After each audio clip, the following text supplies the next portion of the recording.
there, it's Matt Wicks here from SSW TV. We're doing a AMA with Yaser Adel, who's just given a great talk on tuning web performance with just browser APIs. Welcome, Yaser. How are you going? Thanks, Matt. I'm really good. I had a really blast talking at this year's NDC Sydney. It wasn't really as it should be with the in-person events versus online, but I still enjoyed it, and it was just heaps of fun. Yeah, I could feel the energy from your side, and that's the important thing. Thank you. So, you covered quite a lot of topics, but I think the first thing that really stood out for me was, when you're making changes or performance improvements to your application, you measure, you deploy the change to production, and then you measure again to see, if things go worse or better, just to see the difference. And doing that one change, I talk about a lot. I'm glad that you brought that up right from the get-go. And I know everyone talks about it, but have you been burnt by that in the past where you change things? Yeah, this comes from experience, man. Yeah. Being a consultant means we get to see a lot of different environments and a lot of different applications. And one of the first things that you realize after being, involved in different projects is that you can change multiple things at the same time, because the side effects are you never know what is happening, and it's always good to take one step at a time, measure what you've done, and if everything is okay, then move on from there. And as I mentioned in my talk, the process is not really complex. It's really simple 3-step process, and if you follow that, you should be good to go and go about the performance improvement on any web application. But the most important thing here is folks forget that performance improvement is not just about speed, it's mostly about user experience. So they go either too far or they want to improve a lot of things at the same time, and that usually mess up things really bad. Okay.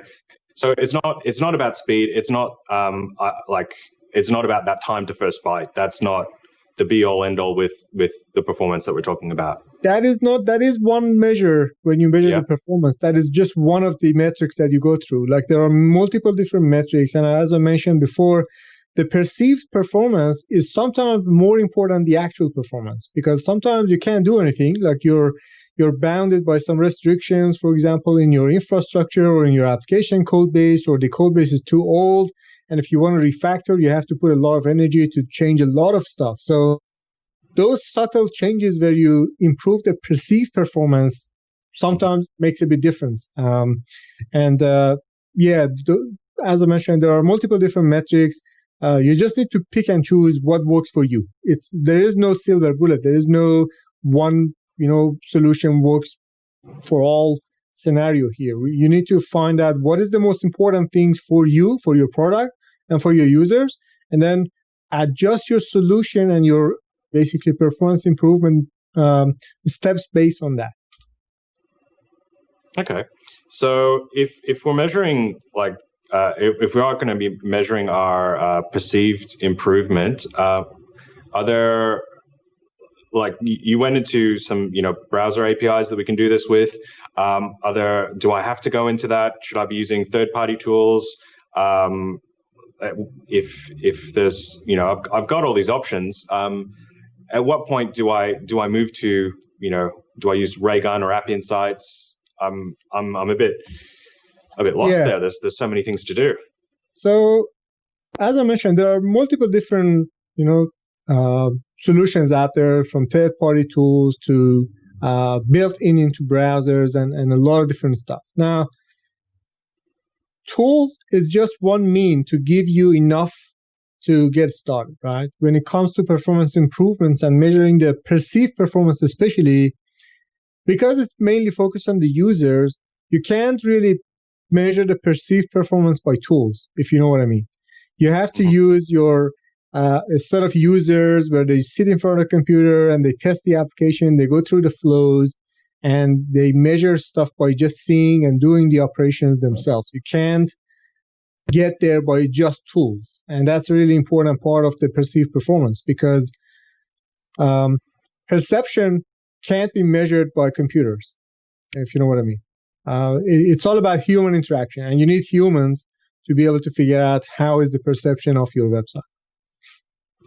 Okay, so these are really useful tools to do when we're maybe doing user acceptance testing, and we've got product owners and analysts and people like that where they're using the product.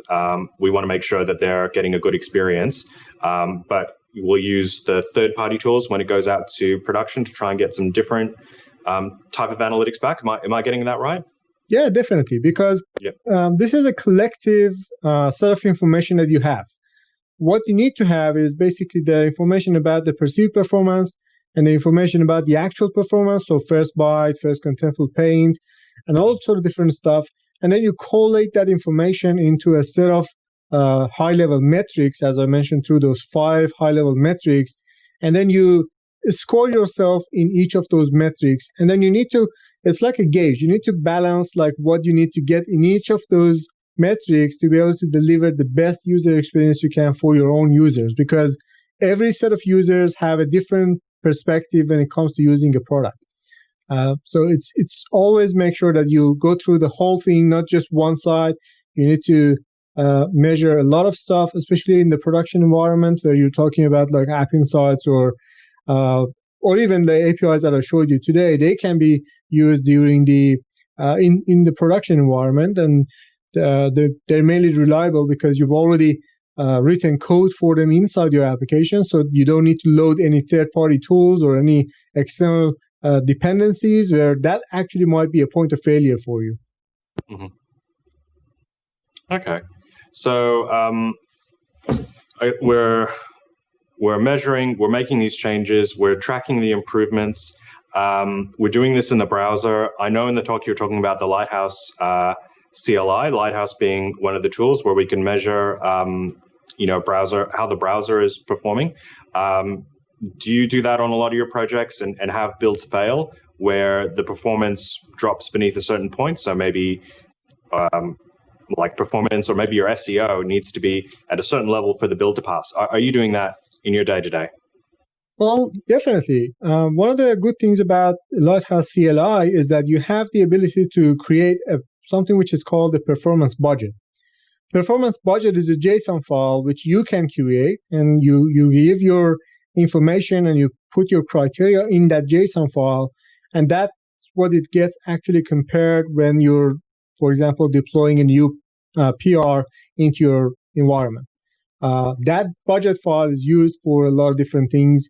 And if you don't have that in place, even if you add a new feature, that new feature might not have anything to do with performance, but it's causing the performance to get worse because of something which happened during the implementation of that feature. So it's always good to have something, some baseline for yourself, and say, again, you don't need to be too harsh. You just need to find that balance. Once you have that baseline, it's really easy to say, if any new PR comes in, and if it's worse than this threshold, then fail the PR, and let's review what's happening here. And sometimes it's really difficult to measure those on every single PR and ask every single developer to do that, because teammates come from different backgrounds, from different skill sets. So not everybody is really comfortable going through like measuring the performance and trying to figure out and evaluate and interpret those metrics and numbers. Okay, but having that there means that at least the checks are being done, and we can pull in the right people to evaluate those numbers and get the right result. Exactly, it's like a quality gate for your product. Yeah. So I'm hearing a few different things that you do what's best for the business or the product as far as you need to go. We're not everyone's an Amazon or a Netflix, so we don't need to shave off that last 100 milliseconds, it sounds like. Definitely. And yeah, so we want to go as far as we want to take it. So the budgets don't have to be 100. We don't need to go for 100 if it's not reasonable. But like I'm wondering, it's not. So the Lighthouse, when you load it up, it's doing a first load of a given URL. So it sounds like you'd want to have an array of use cases where your users are commonly loading first loading the application. So it may be like a landing page, or it may be on a specific entry, and you want to track the performance on those? Yeah, definitely. So the budget file that I mentioned actually takes an array of objects. So you can have one object which is for your landing page, but as you go on, you add different objects to that per path. So it's actually URL based. You can have as many as you want. It doesn't really matter. All you need to do is make sure that if you're adding different paths, you always cater for the intersections, because there are some resources which are loaded for every single path, and there are some resources which are loaded for individual paths. So you need to always make sure that you cover those scenarios, but you should be good to go from there. I guess that's a really good way to find out when you do all of a sudden have an intersection between, the two different, like a URL may not have loaded a specific module, but now it does, and you've exceeded the budget. Was that the right behavior? And you can dive into it and double check. Exactly. Yeah.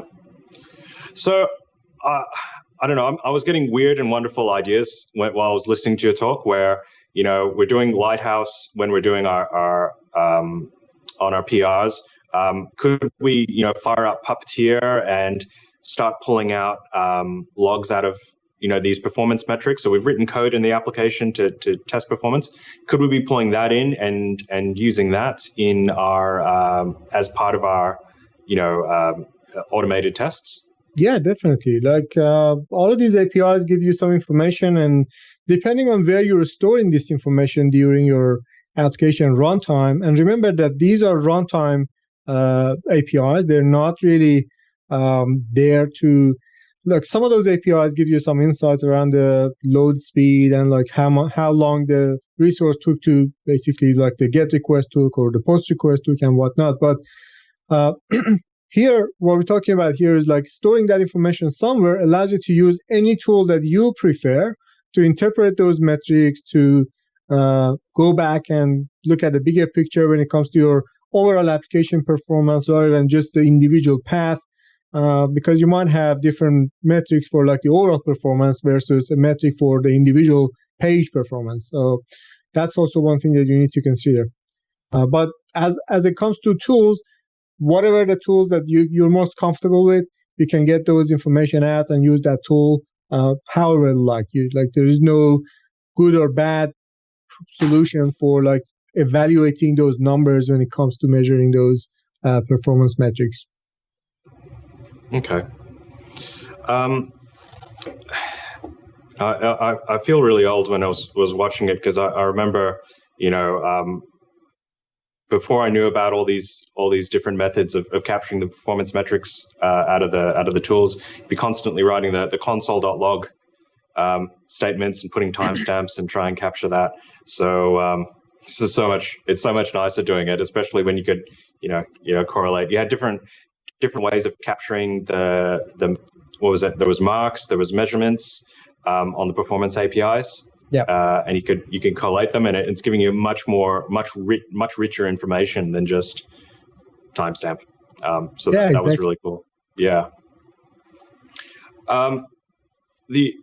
The other things that you went into, which definitely feel through pain, using the network tools to throttle your speed so you can feel the end user pain, because not everyone, well, you can't get faster than localhost, but we're at a lot of people are at the mercy of the NBN and whatever speed you get out of that. So dealing with the lowest common denominator, or dealing with like a slow 3G connection on a phone, you can feel the user pain, which was really cool. And you went into some things that were performance, but they weren't performance. So using the network, the network APIs. Detection to see, hey, if they're offline, we want to change the behavior of the application, which I didn't actually expect in your talk, because it's not like it's about load times and how quickly and how many CPU cycles did it count. But now we're talking about, hey, it is performance, but it's application behavior as well. So we don't get like a null performance result because we don't have network. Are there other things to think about when dealing with the network APIs? Yeah, definitely. Like as I mentioned before, this set of it's like a different perspective when you're looking at the performance, right? You're talking about user experience. You're talking about being reactive to users' conditions. Like that hasn't been there before. Before the network information API, if you wanted to detect what's the network speed, you had to use some low-level APIs from the browser itself, or use some third-party tools which allowed you to do that. And to me personally, I haven't seen those solutions implemented to be able to react to something which happens in real time. Most of the time, we wait for something to happen, something gets worse, someone complains, and then we go about fixing that. This is like taking one step before that something even happens. So you're being sort of proactively try to improve things, which is always great, because in this competitive market, if you want to survive, if you want to be one of your, the first top or the first couple of top products in the market, you need to be really careful about your user experience and how the users are interacting with your application. I didn't get a chance to go through like service workers and like progressive web apps, and those are also different things that you can also add into your performance, improvement collection, which gives you a really better scope when it comes to like considering different actions and stuff. My Alexa seems like picking up some stuff here as well. Yeah. So, what else did you cover? The intersection observer. I remember reading about one of the specs about one of the browser APIs where it was going to detect if elements have just moved all of a sudden on screen to try and detect accidental clicks. Those would be other things that you'd pull in that would improve user experience as well as the performance, especially if it's like a pay now button on a shopping cart. Yeah, definitely. And the other thing that I didn't get a chance to mention, it wasn't really performance related. It's mainly around security. Is that with this API, you can detect, for example, when someone puts another element on top of your element, or something happens and you're trying to, for example, detect like click jacks and stuff like like that as well. Excuse me. So yeah, this API has a lot of benefits. Okay, cool. You demoed your blog during the talk. I happen to know it's using Gatsby, and they've really taken some big moves in terms of the web app generation, where they're touting like high stats on Lighthouse when just on first load. Is this the direction that we're going to see? Do you think that we're going to see for a lot of applications moving forward, a lot of frameworks moving forward, I should say? Yeah, definitely. Like a lot of different frameworks are moving towards the same approach as well. And you need to realize the difference, though. Like, we are not talking about commercial apps when it comes to Gatsby. Like, it's mainly around content management and stuff like that. And for that, content needs to be available like literally right when the user wants it. So it's really important to have that speed in there. And that's why they're already focused on improving a lot. The new APIs have a lot of different changes coming in. Every time you look at the release notes, you can see like basically like something happening in terms of like adding that to the overall score of the application and stuff like that. Yeah, so I guess we're getting these, like, the laptops are getting 16 cores now with I don't know how much RAM, some power of 2, but the frameworks are still focusing on being as lean as possible. So like .NET 5, and the focus, I don't know how long they've been focusing on the tech and power benchmarks, but if they're focusing on that, then and other frameworks are focusing on performance. It doesn't matter that we've got these supercomputers. We're still trying to squeeze every penny when we're running on infrastructure. I kind of think that's cool. The only thing that we all need to consider here is the funny fact. Like, we're always thinking about network speed. We don't look back. Like previously, like 10 years ago or something like that, when I was writing my first website, all the website would basically fit in like 1/3 of a floppy disk. Mhm. It was so slim, like you didn't have that much code in there. The JavaScript was like not that popular. So all you had some, basic interactions and form handling and stuff like that. As of 2019, the average website size for a normal website is about 4 megabytes. Now imagine that should be loaded on a 3G network or even like on a high-end device with like a good speed. That wouldn't really matter. But what I'm talking about here is like as we go on and as technology, advances and moves us towards a better speed, our applications are growing as well. Like we're adding more and more stuff into our applications. We are adding a lot of different dependencies here and there. This shiny, fancy new technology comes in. We want to get it done and we want to incorporate it into our app. So it's always like that relationship between hacking and security. The more you secure, it means that you're reacting to some more hacks that are coming in. So the more speed we get, the more our applications grow in size, in like a lot of different metrics, and it's like a competition really. It's like a race between these two. So yeah, and even if we've got these, the web with the websites growing, they've grown over the last few years up to 4 megs. What's to say it's not going to continue on that trajectory, linear or exponential? We still need to focus on like lazy loading our modules, splitting our code base, shaking it down to try and combat that. So there's a lot of so all the next gen formats that are coming out, like so you had one of the demos with using the network locator to say, hey, if you're on 2G, we'll load the low res. Whereas there's if it was an image, you could use source sets, you could use WebP, you could use progressive loading. Like, there's you heaps can use a lot of different techniques, and some of those techniques I've already have my a lot of blogs written on those different things, and I did a talk 2 years ago at NDC Sydney, which was covering all of those topics that you talked about around like tree shaking and like getting smaller bundles delivered to the client, and a lot of different techniques. And as I mentioned, as we move towards the time, and as time goes by, and we get to experience this amazing new like 5G and like different top-notch technologies, which adds a lot of speed to our day-to-day internet connection. Our applications are following suit. Like, because you think that now that I have 5G, why should I use a low-res image? Let's just put whatever image that your phone camera or this DSLR camera is taking, which is like 12 megabyte, an average. And if you're using that, then your application, who knows how, big it's going to get. So it is definitely worth having a look at, like looking back and see where we are coming from and why we should really care about all of these different little tips and tricks here and there.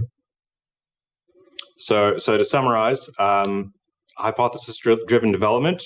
So you measure, you implement, you measure again to verify. You can run a lot of these checks in your code base now. You can run a lot of CI/CD checks as well, so automated checks. You can't rest on your laurels with this. So it's sitting in the same camp as security in some regards. That it's a never-ending quest, but you want to keep that in check in terms of what the business needs or what the data shows. Like if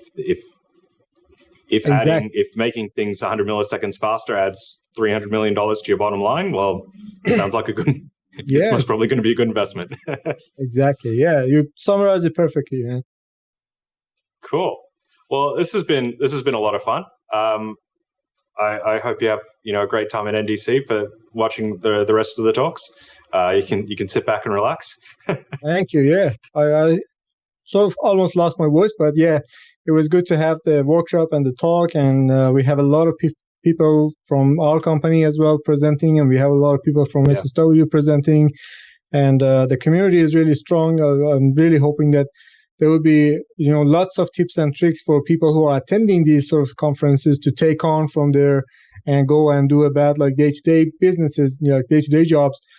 get those and apply those there, or even just get curious about like finding more and try to learn more about these technologies and tools. Yeah, hacking stuff together is the best way to learn, I find. Yeah. Exactly. Cool. Well, thanks, Yaser. Thank you so much for inviting me, and have a great day. You too. This is Matt for SSW TV, and Yaser signing off for now. Thank you.